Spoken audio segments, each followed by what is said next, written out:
I've already done this interview, and it's the same day. I'm just doing the intro now, but it's Ryan Moran, the owner of capitalism.com.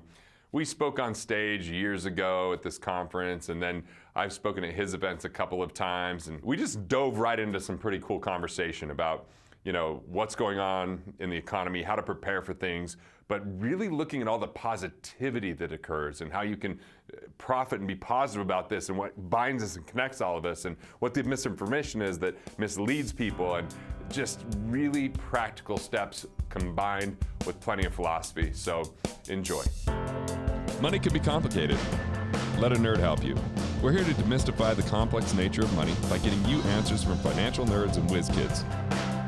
Welcome to Ask the Money Nerds, a weekly segment of the Wealth Labs podcast where we answer your most pressing money questions.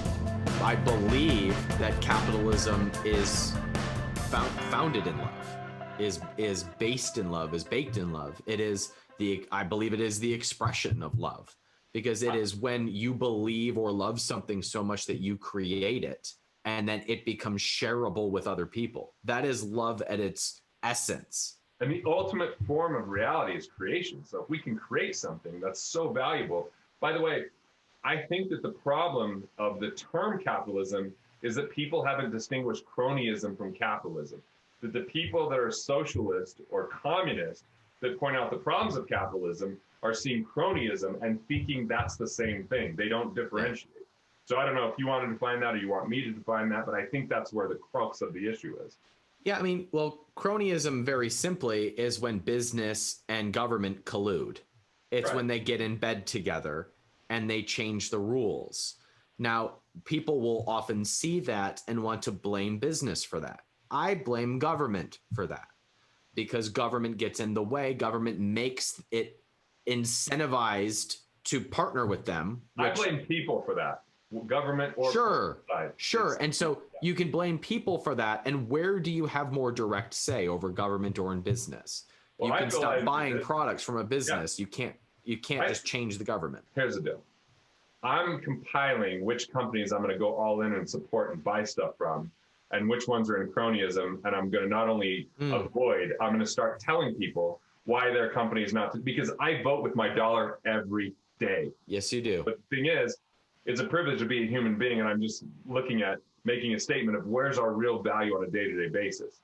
And I think that conversations like this are extraordinarily helpful, but I also think how we live our life, whether it's having a vision or a vision over a vote, is infinitely more valuable. A vision over a vote. Yes. I publicly said in 2016 that Trump wasn't a real capitalist because he made his money by partnering with government and giving government contracts, which was cronyism. He's a cronyist. He's a cronyist, Which makes sense to want to be president then, right? Correct. And you've seen that reflected in the policy. Like the tax reform bill was very heavily weighted for where his investments were, which was real estate. Yeah, totally. Now, asterisk, I don't necessarily think that was malintended. It's just the inevitability of what happens when business gets in bed with government. I also, asterisk, thinks that the tax reform bill and a lot of the policies over the last 4 years were a huge step forward. I mean, if the tax reform bill was a ginormous step forward, it still reflected cronyist policies, but it's always But they were helpful. They were helpful.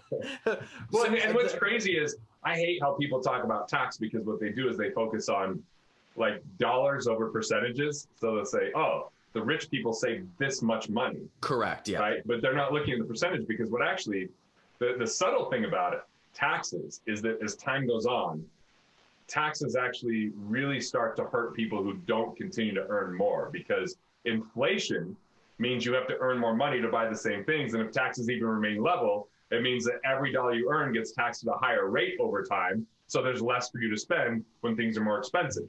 And so, the reality is, if you're a W-2, it just taxes are what they are. But if you own a business, people are frustrated with loopholes. But what we have to understand is there's 12 taxes other than income tax, 12 other taxes.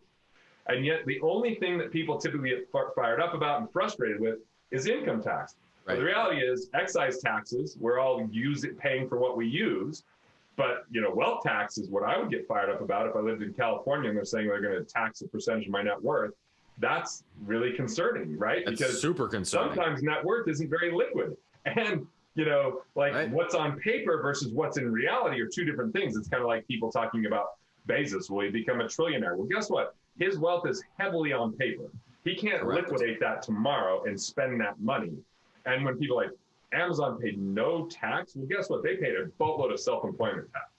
And, Trump, if he's... And property tax and state tax. Think about all the property sales tax. Right, and sales tax. And all these, there's 12 taxes other than income tax. And my thing with income tax is people get fired up because the way it's presented, not the reality that it has. So even if they go, well, I paid less in tax as a business owner, realize I paid self-employment tax on all those dollars, and I gave that money to employees who then paid tax on it.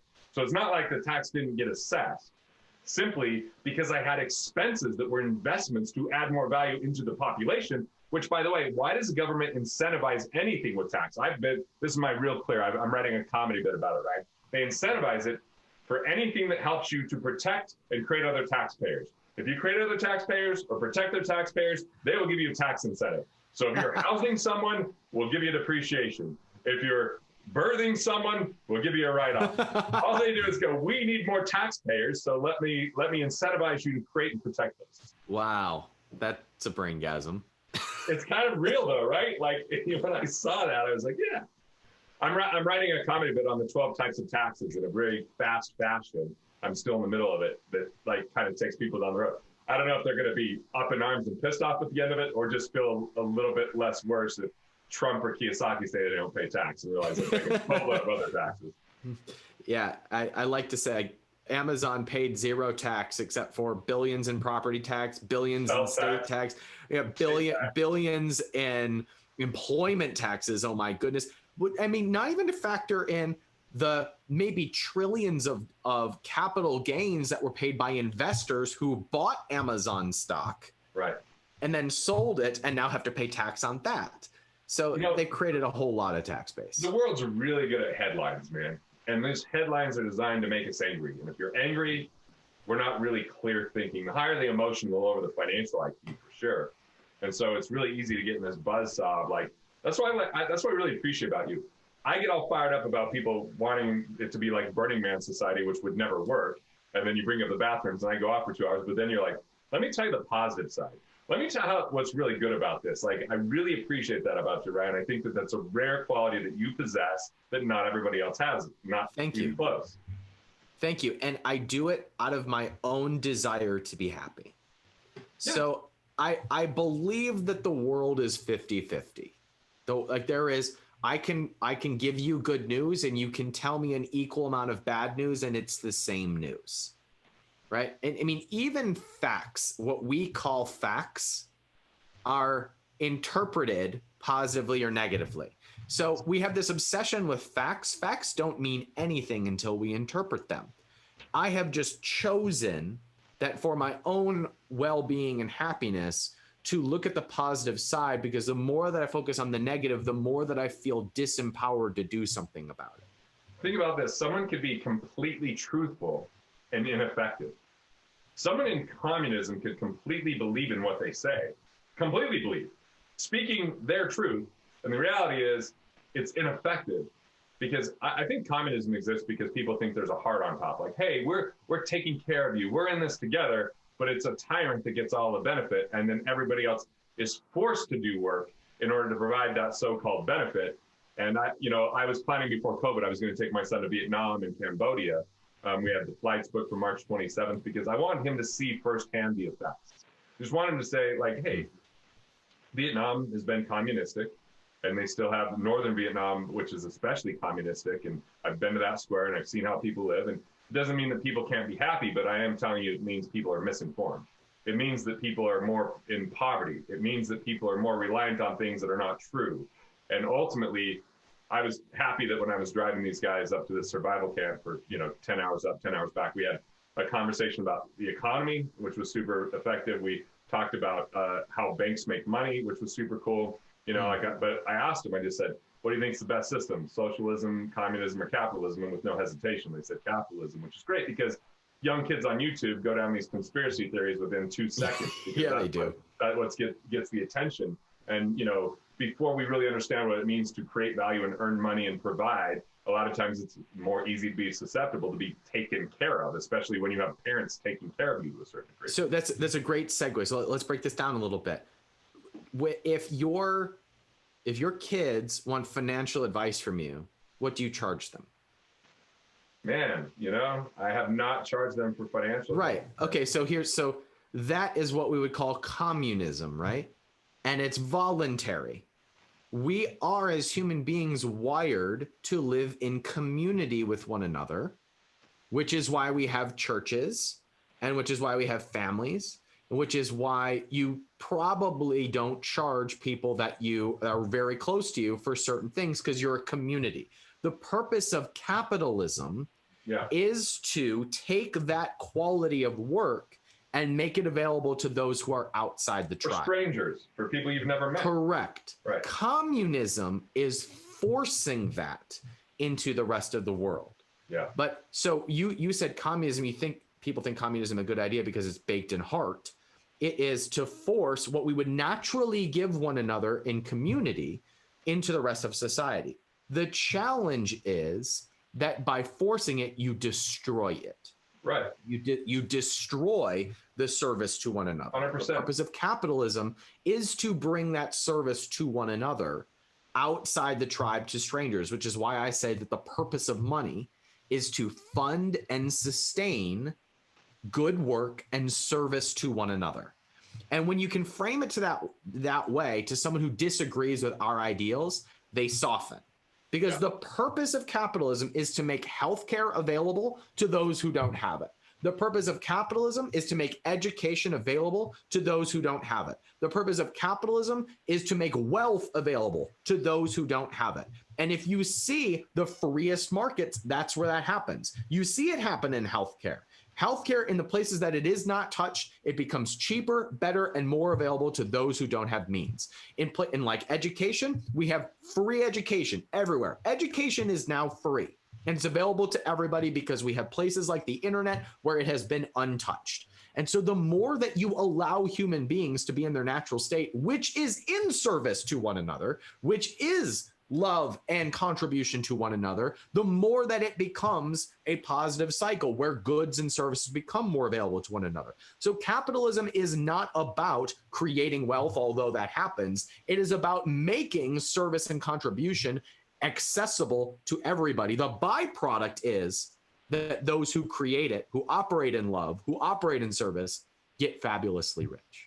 It's the byproduct. Yeah, it is. It's the byproduct. Right. So here's how I would summarize it. Vision is the win.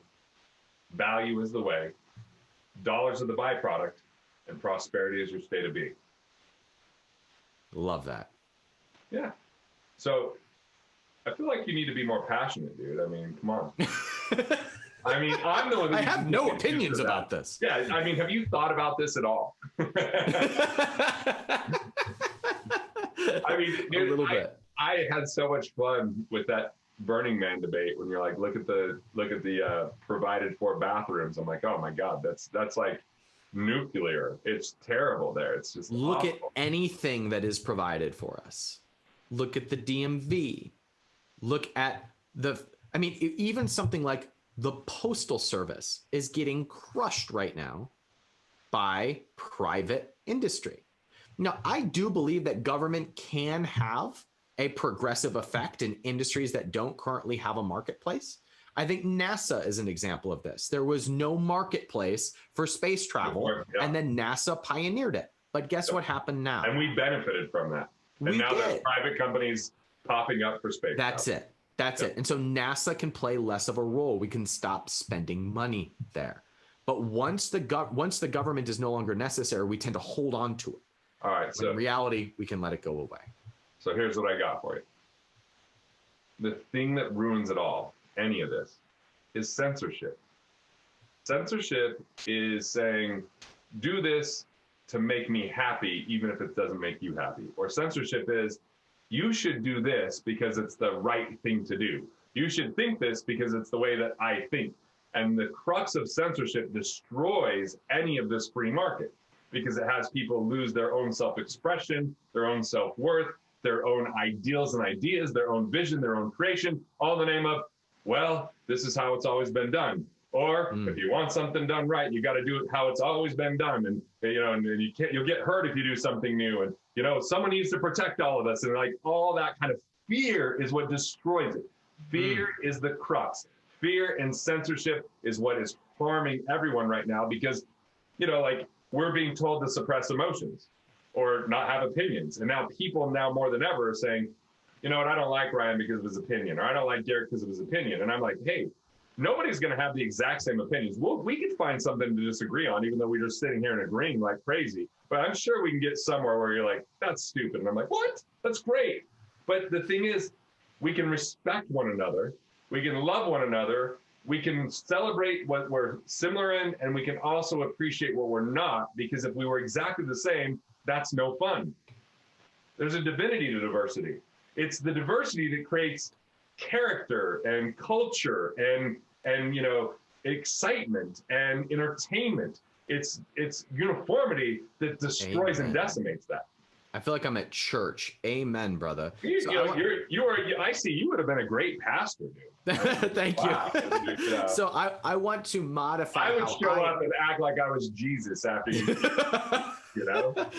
He is here, ladies and gentlemen. So I want to modify and put into my words something that you said. Yeah. The thing that ruins everything is compulsion or force. And censorship is a form of compulsion and force. Force is done out of fear. Yes. And fear is the opposite of love. There are two core human emotions, fear and love. Fear is the opposite of love, not hate. Hate is always baked in fear. Fear and love are the opposites. So capitalism is love, force is fear, and those are the opposites. So what is the most loving thing that you can do? Provide freedom for as many people as exist on the planet Earth. Drop your mic right there, bro. Just drop that. I mean, that would actually really be loud. Yeah. Dude, you're going to love this thing right here, man. I can't wait. I can't wait to see it. My life, bro. And I'm going to just keep working on it because every moment I evolve and grow and worry less and embrace love more, it just comes through at another level. So I just performed a practice of it for a bunch of the Mavericks. They were in town, and so it was fun, man. It's cool. Beautiful. I can't wait to see it. Well, you're dialed in here, man. Capitalism.com. What are you up to? Like, what should people be checking out? What should they know? Well, I just wrote a book. My first book is called 12 Months to 1 Million. It's about hitting your first $1 million business in 12 months or less. And it follows a 3-stage formula, which is I call the grind, the growth, and the gold. The grind being getting clear on your vision, making hard decisions, and getting your first sale. The Vision's growth hard work, man. Vision's hard work. Yeah, and most people want to skip that and go right to the selling mode, but you can't sell much without a very clear vision. Yeah, you need to have a container in which to live. That's your vision. That's right. And the whole direction is based off of one formula, which is 4 products that sell 25 sales a day at a $30 price point is $1 million business. So we reverse engineer hitting that formula over 12 months. I love it. You're teaching entrepreneurship in a very direct way, and it's so needed. So the book is called 12 Months to 1 Million. 12 months to 1 million. So I was in AA apparently all of a sudden. I've never been in it, but the AA for capitalists. That's basically what we do. You're not going for our capitalism withdrawals. I'm Ryan, and I'm a capitalist. It's in North Korea, and then there's a group that we got to go to and talk to deal with what we're dealing with. Oh man, thank you so much for having me, Garrett. It's good to see you, dude. Dude, that's the most I've been interviewed by someone I was interviewing. But it was a nice ebb and flow. I mean, it's just kind of like it's really fun to go there, and I just love like those last 2 rants you did are so spot on and articulate and well unveiled for people to kind of chew on, think about, and hopefully integrate into their lives. So we'll turn them into clips for sure. Your book, man. I mean, I think it's something that that people need to hear about. I now know that I got to go start talking about it because I know tons of people that aren't business owners that think it's too hard. That I'm gonna be like, look, man, go grab Ryan's stuff.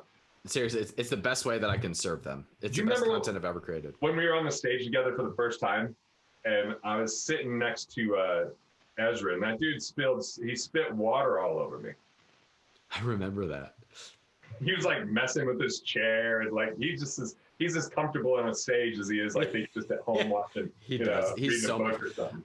I was once on stage with him, and he just walked off the stage. He just left, and I was like, "What was it?" He's like, "I just wasn't having a good time."